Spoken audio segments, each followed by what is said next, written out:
Good day. Good day to you. How art thou? Thou art well. How are you? As I told my bishop on Sunday, I could complain, but I won't. So thou art well. Shout out to the bishops. To the good ones, because I actually like mine. All right, it's today Wednesday. Today's Wednesday. It is Wednesday. I don't know where. First of all, I don't know where May went. I definitely don't know where this week is going, or what day it is, or anything like that. So, we've got a good conversation today. We're going to get right into it. So, yesterday we talked a little bit of, well, we talked a lot about politics and policy, and had a very passionate conversation. So, if you did not see yesterday's show, make sure there's a lot of places you can go to catch the replays. You can go to Facebook, you can go to Twitter, you can go to YouTube. So catch it on one of those.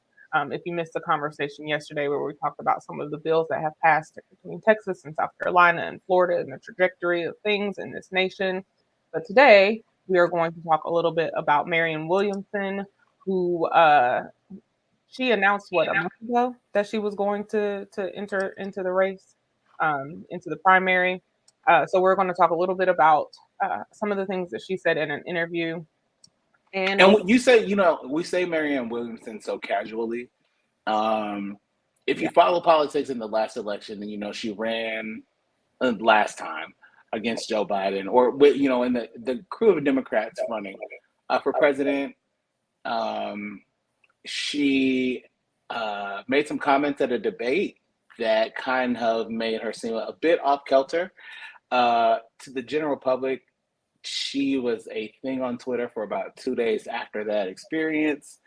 And really a hot topic because, she came to the landscape.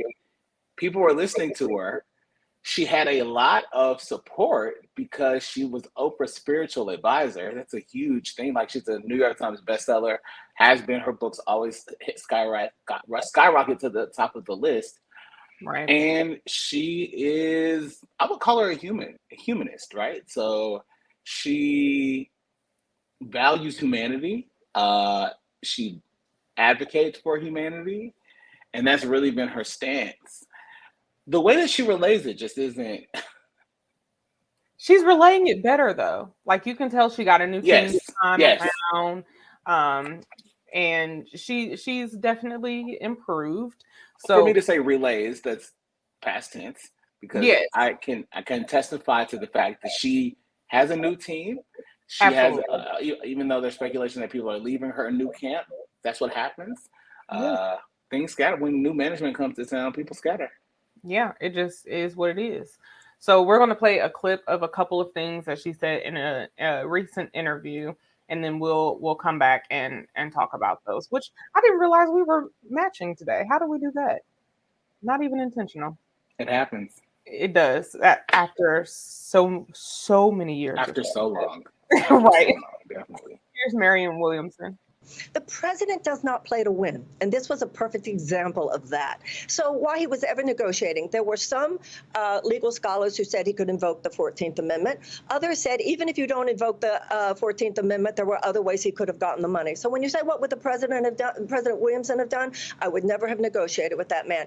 My policy platform is that the American people should have an opportunity for an economic U-turn, for fundamental economic reform. We should have the same things that every other other advanced democracy has. We should have universal health care. We should have free college tuition and tech school. We should have free childcare. We should have paid family leave. We should have guaranteed sick pay, and we should have a guaranteed living wage. We should have an economic bill of rights. We have a country where there has been a massive transfer of wealth into the hands of 1% of our people. It has completely destroyed our middle class, and it is now baked into the cake of how our political system operates, that we will continue to make it easier for people who already have to get more and everyone else to struggle to make it. The majority of Americans live with constant economic anxiety in the richest country in the world. Or then I've been around enough to see how this country operates. I've been around the very rich and the very powerful. I've been around the very disadvantaged, do not have money, do not have power. And I've seen how this country operates. I've seen it up close. And I am in this candidacy saying what everybody knows. This society is rigged at this point. This society is not even operating as a real democracy. We have already moved into the area of oligarchy, whether it's oil companies or defense contractors, insurance companies, big pharmaceutical companies. They run this country, Mehdi, and you know it. I've heard you say it. What am I Say that, Marianne. Say Okay. that. Say that. I I reverted to my early journalism days, got my pad and paper. I was so quick to write down like certain things that she was saying, because literally those are what I love about Marianne Williamson. What she did right here is she just got, I know there's a team behind this, but she is good at what she does. And it's hard to say that when she was coming across as a lunatic last time, right? Even though I was like, she's good at what she does. She has great books.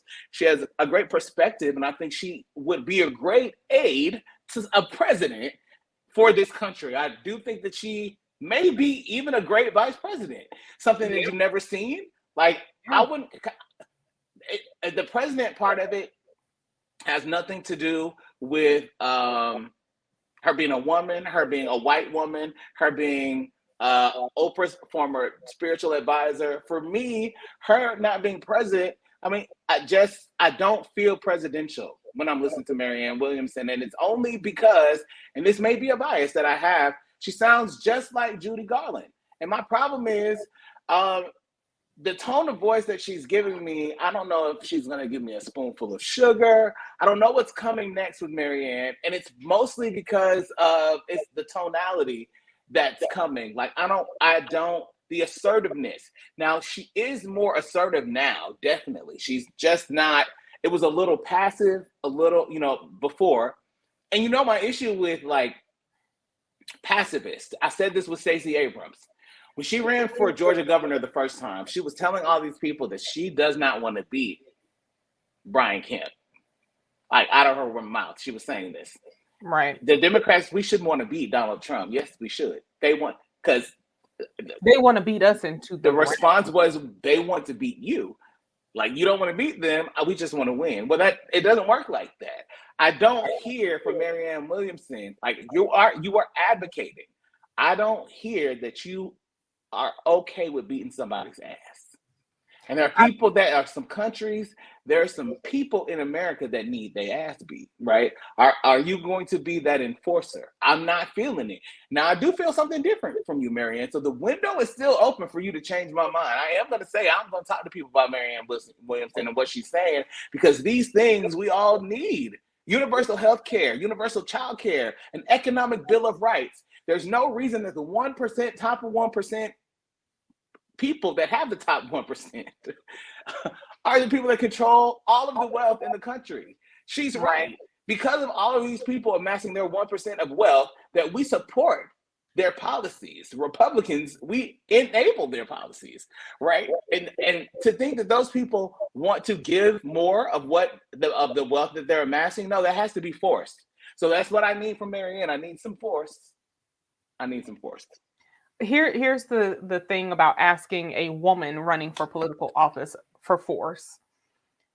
You said she doesn't sound presidential, and I, to a certain degree, understand that. But 45. Go ahead. I want to say that I said that because we have given presidential a sound.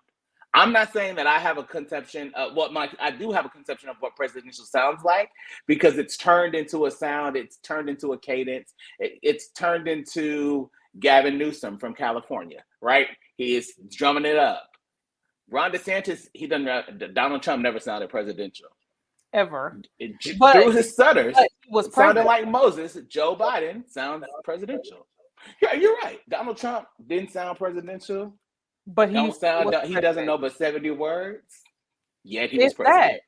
If that, because he said, never mind. But in another part of the interview with Marianne Williamson, one of the things that she has to wrestle with, and you and I had this conversation, and I do think Mehdi would have asked the man this as well, she's having to defend herself against allegations of being violent in the office, or mean, or rude, or all of these things to her staffers, and defending herself against that. So, we still have to wrestle with, and I'm not saying you're not doing this, but I'm saying we as a nation and as a people still have to recognize that when women come into the conversation or into the picture, we have to find that balance of coming off strong and coming off soft, because we're women.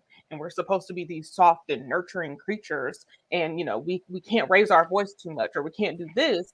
Whereas if a man does it, then it comes with power and force, and that's okay. But I agree with that, because that's how it's been for so long. And you have so many people in this country that are not ready for women to lead in any way, whether it's aside from teaching in the classroom and cooking in the kitchen, right? That's where they're comfortable with it.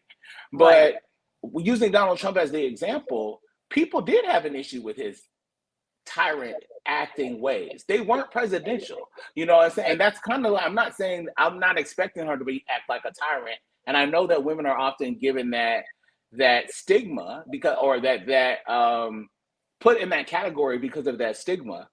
I do think that the voting electorate is a little bit different than it's been in the past. And we see things differently. We see things much different. We talked about this yesterday. Than Generation X, the boomers. People are announcing we should not delineate between the generations. We should not, but we have to, because they are different, right? So you've got people that are looking at that have only known women leadership. We've got more single parent households that were only women only. People believe much more in women. I believe that. I just don't think we've seen it on the public or media landscape.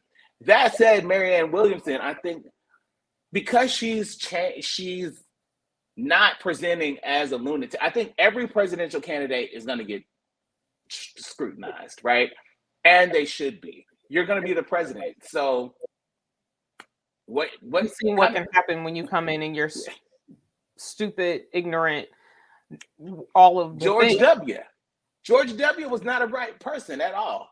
And I was in high school when George W. was, not when he was elected. But he was there for a long time.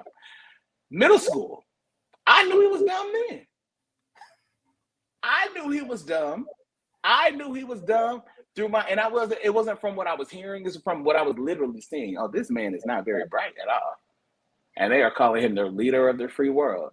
But I also think, and you mentioned the differences, there's a difference between the voting population and the electoral college. And I think that the electoral college, those who are participating and have the power in the electoral college, don't always represent the same voice and opinion of those that are within the popular voting or within the voting population, which is a whole other show. But that is one of the reasons why I think a lot of folks are like, we need to get rid of this electoral college. It does not make sense. We've been doing this for generations. It has stopped really representing the voice of the people. If it ever did, some studies say that it didn't. But it was to give voice to the former slave owners. Really, correct. That's what it was created for. Now you can say give the voice to the rural communities, or the people in the Rust Belt, or the people that are in the various portions of the country. Unless you are a white property owner, it did not. It was not meant for you, and it still isn't. And she is right. This is a rigged society. This is a society that has pushed a lot of the massive amounts of wealth to the top 1%, and the rest of us are in that constant economic anxiety, struggling to get to the top. while the upper middle class and the upper class is saying, well, pull yourself up by the bootstraps. Okay, well, when you have long generational wealth or money, or long money, even if it's not generational, that's a little bit harder to do, particularly when you are looking at manufactured crises like the debt ceiling not being raised. And now we're literally facing a midnight vote tonight where they are talking about voting on debt ceiling being raised. But this is manufactured. And still, again, just at the almost possibility of us not increasing our debt ceiling can cause terrible impacts to the economy. In an economy that's already, by some standards, struggling. House rates are up, interest rates are already up. The stocks are doing whatever the stocks are going to do, which is causing impacts to retirement accounts and other things. And from the sounds of this debt ceiling negotiation, this bill, it's still going to have some impacts because of the compromises that both sides tried to make.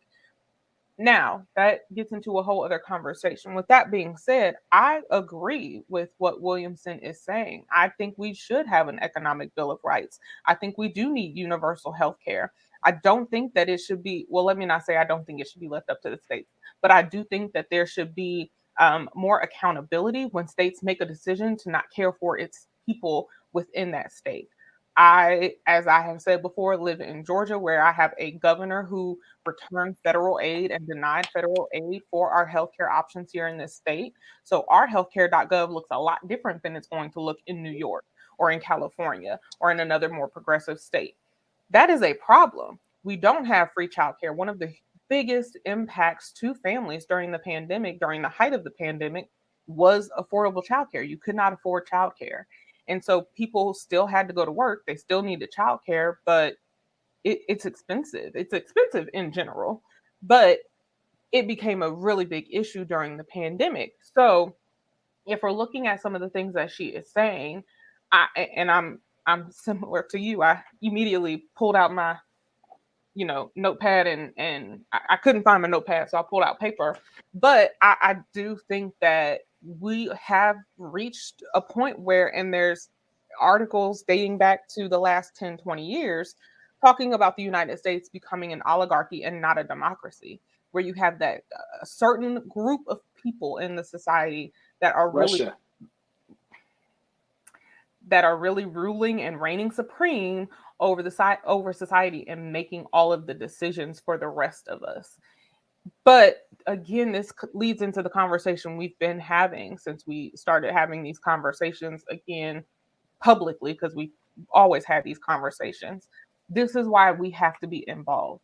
Because if we're not involved, it's going to continue to cascade into an even more of an oligarchy until we become something else that's even worse than that. And so, a couple of things. Everything you said, I think, yes, okay. But here's the problem: the majority, which is represented by the Democrats right now, has a problem owning the narrative. Majority owned by the Democrats? The majority of the population and the views of the Democrats are more so in line, than the other prominent party. And down the line, it's something like 68% of Americans are more progressive than they are even independent or conservative. So that said, though, Joe Biden has done a number of things that are going to last for a long time. But most people you ask, they know something's going on with the debt limit and they know it could affect something. They don't know the specifics. They know that Joe Biden won't come to the table. Somehow the narrative is owned by the Republicans every single time. The fact that the Republicans raised the debt limit 3 times during Donald Trump, the government spent more money. The spending was out of control during Donald Trump. We were so distracted by $8 trillion.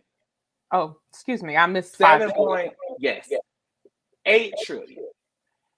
Donald Trump was such a distraction to the people that they could run amok and do whatever. And that's really why they want him back in there, so that he can mess things up and they can do and obstruct and take away. In Joe Biden's compromise, there is a SNAP referendum that increases eligibility for people between the ages of 50 to 54. So if you want to keep your SNAP benefits, there was not a work requirement after the age of 50. That in this agreement is going to move to 54. Those are the types of things that we should be concerned about. Absolutely. We should be more vocal about. But the thing is, once you're explaining, you've already lost. So the focus, I don't think, needs to be on stealing the narrative. It's just telling it accurately. projecting. I wrote clarifying the narrative. Clarifying that, no, this is actually what's happening. They're loud, they're going to get louder. They're loud, they're going to get louder. This is really what's happening. This is how it affects you. This is how you can get involved. Also, I know that inflation, also not ignoring what everyone's yelling about, what things cost so much everywhere. Things cost so much everywhere. Not things cost so much. You know what I'm saying? Prices went up everywhere. You couldn't go anywhere right now and prices be down. Donald Trump, the president right now, prices would go up even more. But not for the wealthy and not for the rich, because a lot of that $8 trillion went to the tax cuts for the top 1%. So again, these are the impacts to your wallets, to your pockets, to your household, to your communities. It's not, yes, sometimes we say the federal decisions don't necessarily impact your day-to-day. This is one of those cases where your day-to-day will be impacted, whether they pass it at midnight tonight or in the morning, early in the morning when they do the vote, or not. This will have an impact, period. And so you got to be a part of the conversation. We lose every time we're not a part of the conversation. And I have said this before, Democrats do not know how to play the long game, whereas Republicans and conservatives absolutely know how to play the long game, and they play it. And I will give it to them. They play it well. They know how to distract. They know how to deter. They know how to do all of this so that you can't pay attention to what the hand over here is doing. And so listening to all of those GOP hardliners who are saying that their vote on this bill should be an absolute no because they don't agree with the compromises, be clear, they don't agree with the compromises not in the work requirements for SNAP and all of the things that are going to impact your day-to-day. They don't agree with the compromises that compromises the wealth and the rich and the tax cuts and the things that they really wanted to get through. That's what they are saying no to. And so if we are not part of the conversation, Tiffanie, what do you mean part of the conversation? One, if you are not paying attention, you've got to acknowledge and pay attention to what's happening before you can even do anything about it. Then, I've been seeing these commercials, call your representatives and tell them that we need the debt ceiling increase because Trump wants to do this and this and this and this. And even in watching the commercial, I'm like, what does that mean to the average American?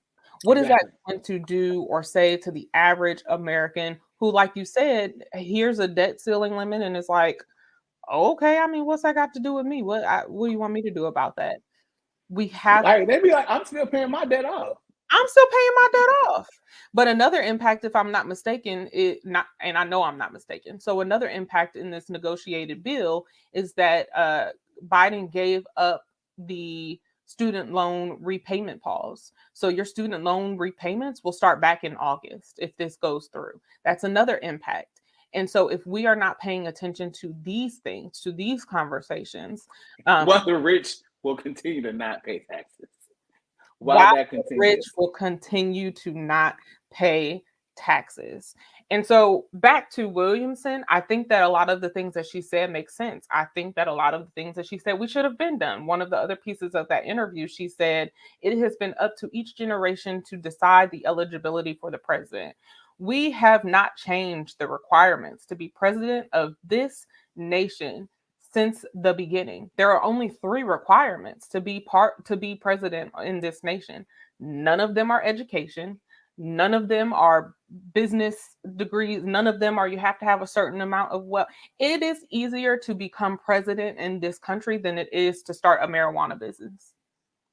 It costs and is easier to run for president than it is to start your own. There are more requirements across this nation to start your own business and be an entrepreneur than there are to be president of the United States of America. And I'm going to say this. I actually don't see anything wrong with that.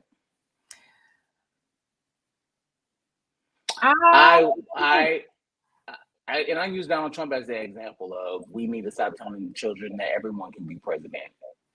But I also think that because I used him as an example for years, but now, you know, I'm less emotional because I know what he is. Like, I know if he's president again, you will hear from him every day. Some of you won't be able to avoid it. Some of you will just be locked in.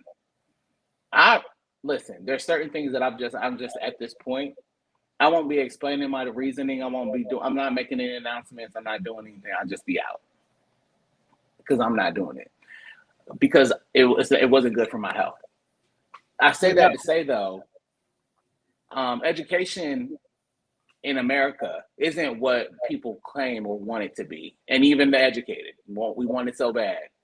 Right. I am terrified of some of the most educated people being in leadership in this country. Need Ron DeSantis. I was about to say, need Josh Hawley. These are very, very educated people, the most educated. So let you be very careful.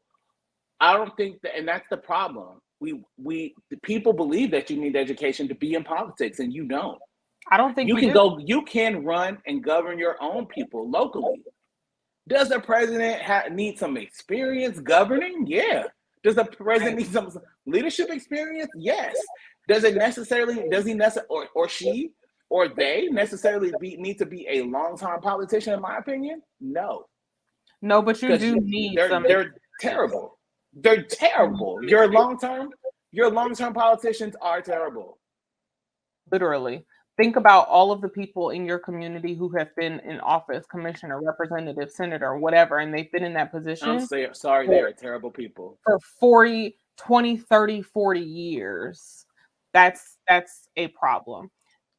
I'm not suggesting that we have educational requirements to be president of the United States. What I am saying is the 3 requirements to be president are that you have to be a natural born citizen of the United States, be at least 35 years old, and have been a resident of the United States for 14 years. That's it. Those are the only requirements. No business experience, no leadership experience, no government experience, no policy experience. But see, that oxymoron for me, at least a citizen. If you were born here naturally, you are a citizen, right? But you can't be president after 14.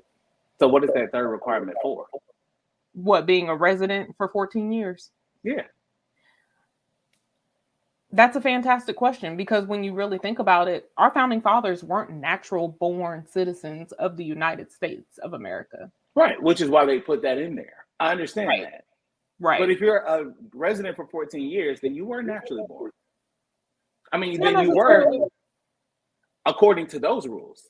But if you were born here, but you moved to Cuba or you moved to Europe and you stayed there for 20 years, and then you're a citizen, you're still a citizen. Period. Even if you go over there, you have to be a resident for 14 years. Resident of the United States for 14 years. Okay. But those are the only 3 requirements. And so looking at that, you can see why, our primaries look the way that they look. But yeah, this is why you have to be a part of the conversation, because while the conversations and the things that are happening seem like they're up here and going to hit your bank account or hit your household or hit your community, stuff like this absolutely will. And we definitely need change. So that's all I got on that. Do you have any final thoughts on that? That's it. Cool. So Uganda recently passed a bill. Now, it was already illegal to be gay in Uganda, but they recently passed a bill where Same-sex relations, this is crazy to me.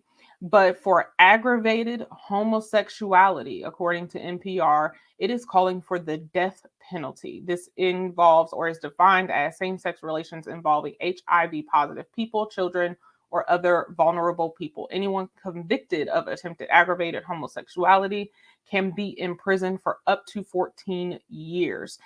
Anyone who engages in homosexual activities can receive life in prison, and anyone who attempts to have same-sex relations can face 10 years in prison. Now, Biden has said that this may have impacts to the U.S.-Uganda relations. I would hope that they would.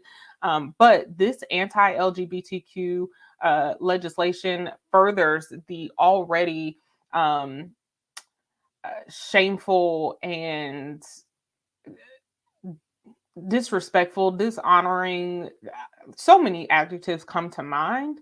This is a problem, is the point. That you cannot even to outlaw the way that someone loves someone else is absolutely insane to me. It goes beyond comprehension and understanding, and I don't even know what to say to that.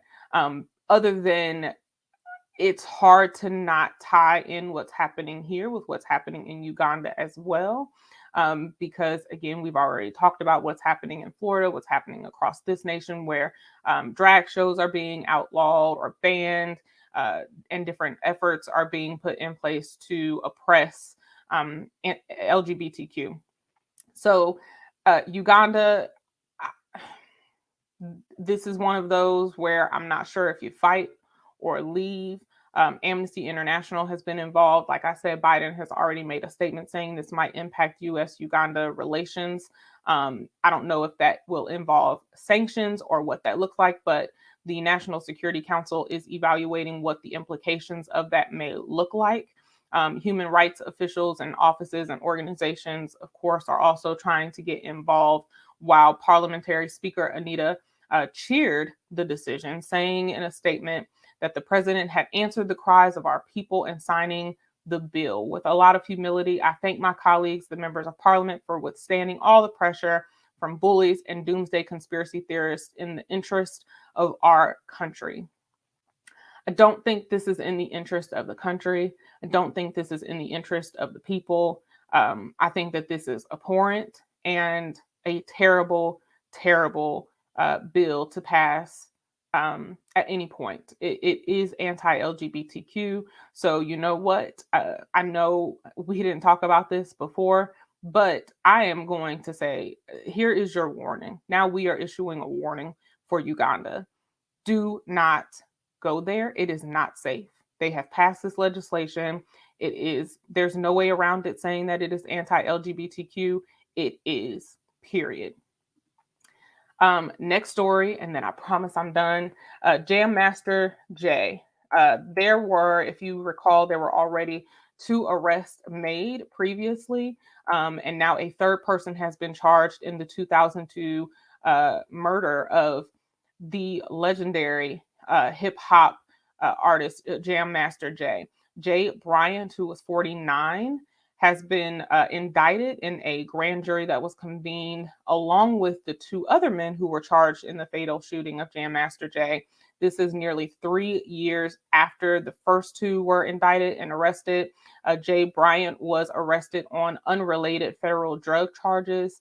I think they were federal drug charges, but he was also facing a firearms charge. They convened a grand jury. Now, my interpretation of this is that they had some evidence that was given. Allegedly, more evidence was provided. Witnesses came forward to provide further evidence. There is also allegedly a video that shows Bryant was also on the scene at the time of the murder of Jam Master Jay. They convened this grand jury while he was already detained on unrelated charges. They then charged him with the murder of Jam Master Jay as well. We don't know what this is going to look like. He is pleading not guilty. Excuse me. He is pleading not guilty to the additional charges. So his attorney is saying grand jury is a grand jury is one thing, but actually proving it during a jury trial is another. And I do agree with that and wholeheartedly agree with that. So we will see what that case looks like as that proceeds to a jury trial. And again, this is third person being arrested in the 2002 murder of Jam Master Jay. The other two are already detained, arrested. That was 3 years ago. So we will keep you updated on this story as well. That's going to do it for This is America this morning. If you have any questions, concerns, topics you want us to talk more about, we will continue to update you on the debt ceiling. Again, they're supposed to vote on that later this evening. So we'll keep you updated on what that looks like.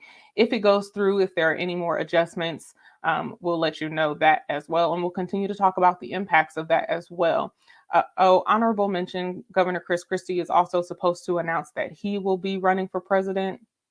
He also ran in the last one. We'll keep you updated as folks continue to enter the primary. So that's going to do it for us. I am Tiffanie Lanelle and Alex Haynes. You can reach us again on Facebook, Twitter, YouTube. Catch all of the replays of This is America. And we'll talk to you soon. Be blessed. Have a good one. We've been instant messaging each other. I was putting my out of office away message up with dial-up, hoping nobody would pick up the phone because my friends in 7th grade need to see that I'm going to the kitchen. Don't pick up the phone. That was an out of office. That literally, oh my God. I'm hearing that. But Gen X didn't have that. Yeah, Gen X didn't have that, and Gen Z didn't have that either. Because AOL, Yahoo Messenger, that stuff was gone by that point. So yeah, it was. It's crazy, but now, Montana has just become the first state to ban TikTok. And now the backlash is already starting. They essentially passed this ban because they said TikTok wasn't sharing their data and the information. And now TikTok is suing the state saying,